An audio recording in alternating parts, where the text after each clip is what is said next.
Hello दोस्तों, आज हम सिद्ध साहित्य पर चर्चा करेंगे। और आप लोगों से एक रिक्वेस्ट है कि आप लोग हमारे इस चैनल को अपने दोस्तों को भी शेयर करें, ताकि ज़्यादा से ज़्यादा लोगों को हमारा ये वीडियो मिल पाए। और आप लोग इसे सब्सक्राइब करें और लाइक और कमेंट अपना ज़रूर दें। अगर कोई बात या कोई चीज़ इसमें समझ में नहीं आ रही है तो आप कमेंट करके वो पूछ सकते हैं, हम उसका जवाब ज़रूर देंगे। वैसे हम जल्दी ही एक व्हाट्सएप ग्रुप बनाने वाले हैं, और उसी पे फिर हम व्हाट्सएप या फिर टेलीग्राम ग्रुप बनाएंगे, जिसमें आप लोगों को इसके सारे पीडीएफ्स हम अवेलेबल करवाएंगे, तो आपकी तैयारी अच्छी होगी। तो आते हैं हम अपने मेन टॉपिक पर। सिद्धों ने वर्णाश्रम व्यवस्था पर तीव्र प्रहार किया। यानी सिद्ध जो थे वो वर्णाश्रम व्यवस्था के विरोधी थे, और इनका संबंध वज्रयान शाखा से था। वज्रयान शाखा बौद्ध की महायान शाखा को ही वज्रयान शाखा कहते हैं। जैसा कि आप लोग जानते ही होंगे कि बौद्ध धर्म में दो शाखाएं हो जाती हैं, महायान, हीनयान, और महायान को ही वज्रयान कहते हैं। राहुल सांकृत्यायन ने 84 सिद्धों के नामों का उल्लेख किया है, और 84 में कुछ योगिनियाँ भी हैं, जैसे कनकलापा तथा लक्ष्मीकला आदि। और सरहप्पा को हिंदी का प्रथम कवि माना गया है। इन्हें शाहजहान का प्रवर्तक भी कहा जाता है। राहुल सांकृत्यायन ने भी सरहप्पा को ही हिंदी का प्रथम राहुल सांकृत्यायन ने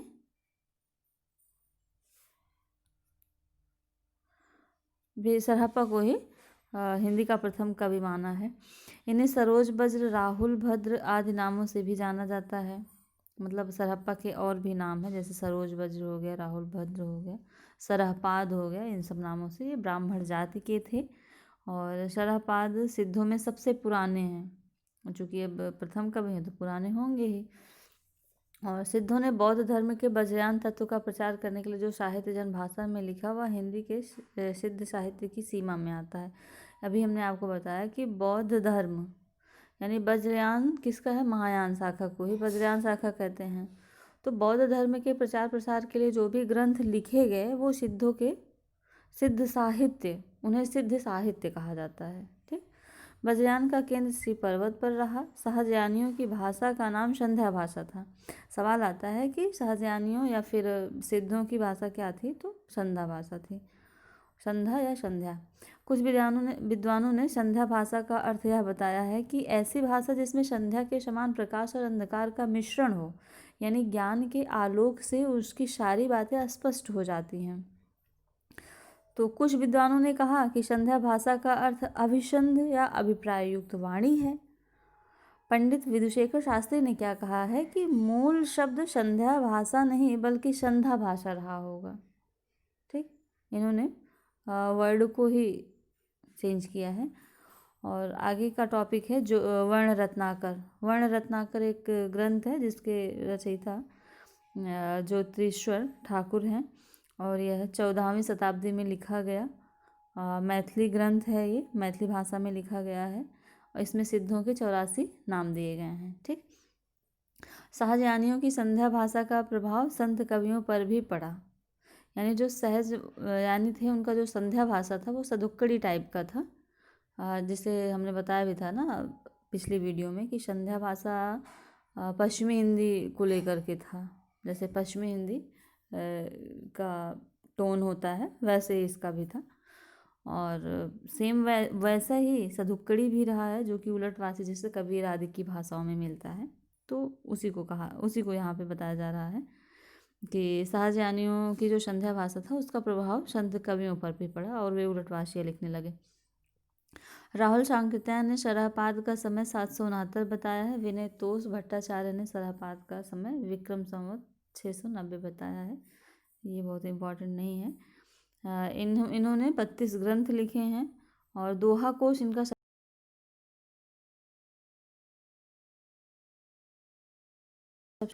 और महामहोपाध्याय हरप्रसाद शास्त्री द्वारा संपादित बौद्ध गान ओ दोहा में सरहप्पा और कृष्णाचार्य के दोहों को संकलित किया गया है। ये इंपॉर्टेंट है कि बौद्ध गान ओ दोहा के संपादक कौन है, पहला क्वेश्चन तो ये बनेगा। और इसमें किन के दोहों को, मतलब किन कवियों के दोहों को संकलित किया गया है, संग्रहित किया गया है, तो ये 2 क्वेश्चन यहाँ बनेंगे।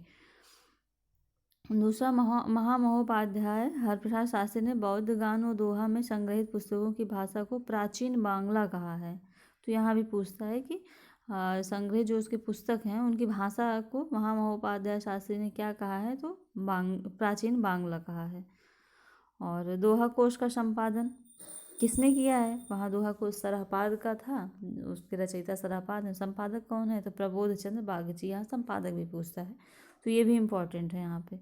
दोहा कोश में तिलोप्पा, सरहप्पा, कन्हप्पा के दोहे संग्रहित थे। ये भी इम्पोर्टेंट है कि दोहा कोश में क्या सरहपाद के ही दोहा हैं, तो नहीं, यहाँ पे तिलोप्पा, सरहप्पा, कन्हप्पा आदि के भी दोहे संग्रहित हैं। और इसके संपादक कौन है, तो प्रबोध चंद्र बागची हैं। सरहप्पा के जीवन दृष्टि संक्षेप में इस प्रकार है, यानी उनके जीवन को कैसे, उनके जीवन का क्या क्रम रहा है वो। तो यहाँ जैसे सहज संयम, ये इनके जीवन का सिद्धांत रहा है। पाखंड और आडंबर का इन्होंने विरोध किया है, उसको आपको स्टार्टिंग में ही हमने बताया। और गुरु की सेवा, और गुरु की सेवा यानी बड़ों की सेवा हो जाएगा यहाँ पे। फिर सहज मार्ग यानी एकदम सीधा साधा मार्ग, और उससे क्या होता है, फिर महासुख की प्राप्ति यानी आनंद की प्राप्ति, आनंद अनुभूति। तो ये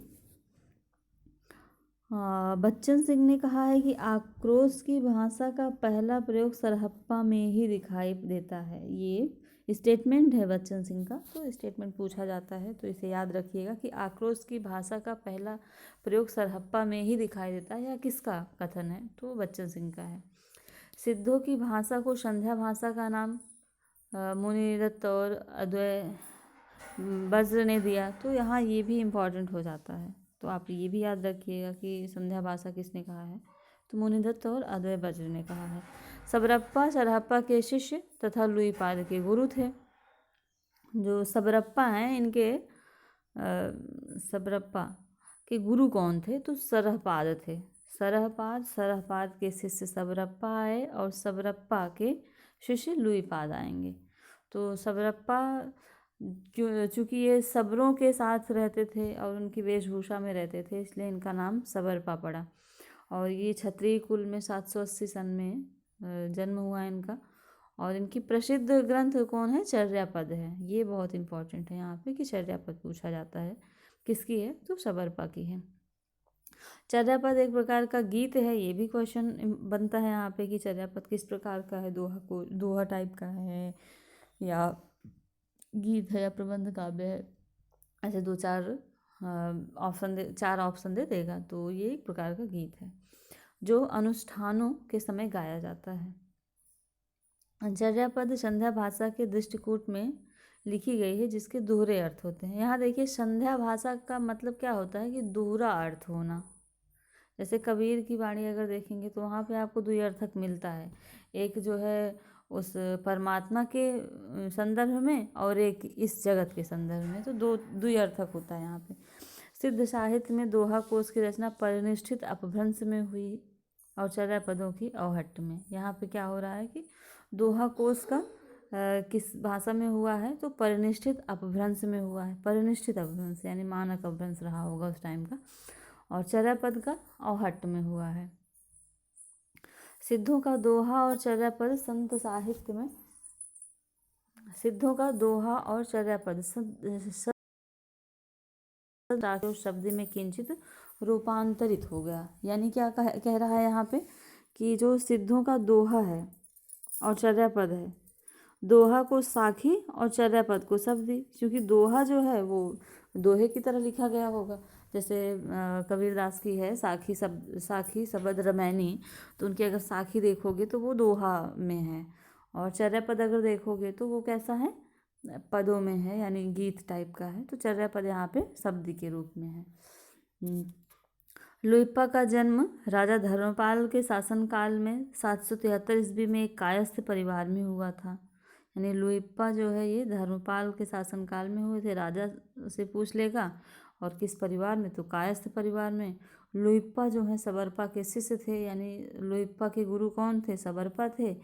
और हाँ, यहाँ पे ये क्वेश्चन बहुत इम्पॉर्टेंट है कि 84 सिद्धों में कौन से सिद्ध कवि हैं जिनका सबसे ऊंचा स्थान है। प्रथम में तो सरापाद आ जाते हैं, लेकिन सबसे ऊंचा कौन है, सबसे ऊंचा जो है वो लुइपाद का है। ठीक, सिद्धों में प्रथम कौन है, तो सरहपाद। और स्थान किसका प्रथम है, तो लुइप्पा। सबसे ऊंचा कौन है, तो भी लुइप्पा आ जाएंगे। और लुइप्पा जो है ये रहस्यवादी कवि थे। लुइप्पा साधना में इतने ऊंचे थे कि उड़ीसा के राजा दरिकपा और उनके मंत्री डोंगीपा इनके शिष्य हो गए। इनकी कविताओं में रहस्य भावना की प्रधानता है, अर्थात ये रहस्यवादी कवि हैं। यहाँ पे पूछा जाता है कि सिद्धों में कौन से कवि रहस्यवादी हैं, तो लुइप्पा हैं। आगे डोम्बिपा के बारे में जानते हैं कि डोम्बिपा का जन्म मगध के क्षत्रिय वंश में सन 840 ईस्वी के आसपास हुआ था। इनके द्वारा रचित ग्रंथ 21 ग्रंथ बताए गए हैं, जिनमें डोम्बिगीतिका, योगाचार्य, अक्षर द्विकोपदेश आदि प्रसिद्ध है। ये क्वेश्चन पूछा जाता है, मिलाने के लिए दे देगा, नेट जेआरएफ यूजीसी वगैरह में आता है इसका कि डोम्बिगीतिका किसकी है, तो वहाँ पे आपको मिलाना रहेगा। योगचर्या, अक्षर द्विकोपदेश, तो ये डोम्बिपा की है। ठीक, डोम्बिगीतिका तो समझ में आ रहा है नाम से थोड़ा सा, तो आप उसे रिलेट कर लेंगे, लेकिन योगचर्या और अक्षर द्विकोपदेश ये दोनों आपको याद करना पड़ेगा। तो ये डोम्बिपा की है। और डोम्बिपा विरूपा के शिष्य थे, यानी डोम्बिपा के गुरु कौन थे, तो विरूपा थे। अच्छा, आते हैं अब कन्हप्पा। कन्हप्पा भी बहुत इम्पोर्टेंट कवि रहे हैं सिद्धों में, तो क्योंकि ये सर्वश्रेष्ठ विद्वान और सबसे बड़े कवि थे, इनकी विद्वता में ये सर्वश्रेष्ठ थे। और इनका जन्म कर्नाटक के ब्राह्मण वंश में 820 ईस्वी में हुआ था। राहुल सांकृत्यायन के अनुसार यहाँ पे ये पूछ लिया जाएगा कि राहुल सांकृत्यायन के अनुसार कौन से कवि पांडित्य और कवित्व में बेजोड़ थे, तो आ जाएगा।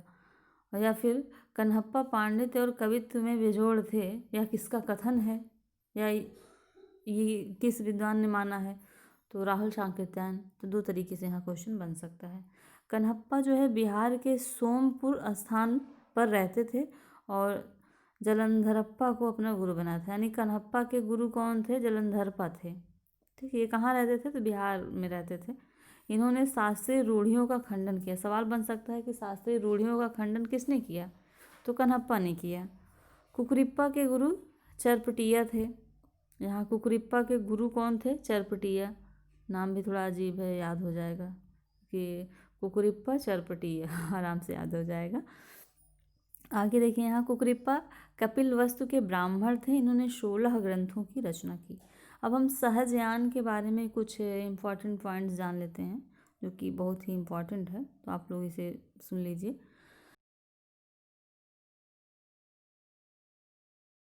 सहज जीवन के समर्थक थे, यानी जितने भी सिद्ध कवि हुए हैं वो सब सहज जीवन के समर्थक थे।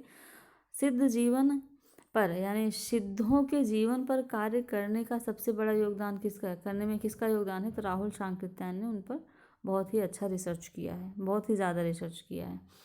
उन्होंने सरहप्पा को प्रथम कवि माना। इन सिद्धों द्वारा प्रयोग की गई प्रवृत्तियों का प्रभाव भक्ति काल तक चलता रहा। रूढ़ियों के विरोध का अक्खड़पन जो कबीर में मिलता है वह इन कवियों की ही देन है। कृष्ण भक्ति प्रवृत्ति के जो मार्ग हैं वे ही हमें इन्हीं की प्रेरणा स्रोत से मिलते हैं। यानी भक्ति काल में जो भी है अक्खड़पन या कृष्ण भक्ति की जो प्रवृत्तियां हैं वो सब इन्हीं सब की देन है, यानी सिद्धों की ही देन है। आगे आचार्य रामचंद्र शुक्ल का स्टेटमेंट है, ये इम्पॉर्टेंट है, आप इसे ज़रूर पढ़िएगा, और एक दो बार पढ़ेंगे ऑटोमेटिक याद हो जाएगा। अगर सामने आपके स्टेटमेंट आएगा तो आपका दिमाग तुरंत क्लिक करेगा आचार्य रामचंद्र शुक्ल को। ठीक है, तो 84 सिद्धों में बहुत से मछुआरे, चमार, धोबी, डोम, कहार, लकड़हारे, दर्जी और बहुत से शूद्र कहे जाने वाले थे। अतः जाति पाति के खंडन तो आप ही थे। अब इस स्टेटमेंट का हम थोड़ा सा आपको अर्थ समझाने की कोशिश करेंगे, शायद आप तक हम समझा पाएँ, आप तक हम अपनी बात को रख पाएँ। देखिए, यहाँ पे कह रहे हैं कि जहाँ पे कई जाति के लोग, यानी सिद्धों में कोई एक जाति का नहीं था कि ब्राह्मण ही जाति का हो, नहीं, सभी जाति के थे। तो अगर जिस संप्रदाय में या फिर जिस ग्रुप में अगर सभी संप्रदाय के लोग, सभी जाति के लोग आ जाते हैं, तो ऑलरेडी जाति पात का खंडन हो जाता है, क्योंकि सभी जाति पात के लोग एक हैं, कोई भेदभाव नहीं है, अर्थात खंडन ही है। तो वही ये कह रहे हैं कि सिद्धों में मछुआरे, चमार, धोबी, डोम, कहार, लकड़हारे, दर्जी और बहुत से शूद्र कहे जाने वाले थे, यानी सभी जाति के थे। इसलिए यह ग्रुप अपने आप में ही जाति पाति का खंडन था। ठीक, तो यही। हाँ, हमें लगता है कि आप लोगों को हमारी बातें समझ में आई होगी, और अगर नहीं आया है तो आप लोग कमेंट में ज़रूर कमेंट करिएगा, कमेंट बॉक्स में कोई भी प्रॉब्लम हो आप लोग ज़रूर करिए, और लाइक, शेयर और सब्सक्राइब करना ना भूलें, ताकि इससे हमें भी प्रोत्साहन मिलता है। जैसा कि आप लोगों ने बीएड अगर किया है तो आप लोगों ने एक जो टीचिंग मेथड था माइक्रो टीचिंग में, उसमें एक स्किल था पुनर्वलन। तो यहाँ हमें भी आपके लाइक, शेयर और सब्सक्राइब से पुनर्वलन मिलता है। तो धन्यवाद।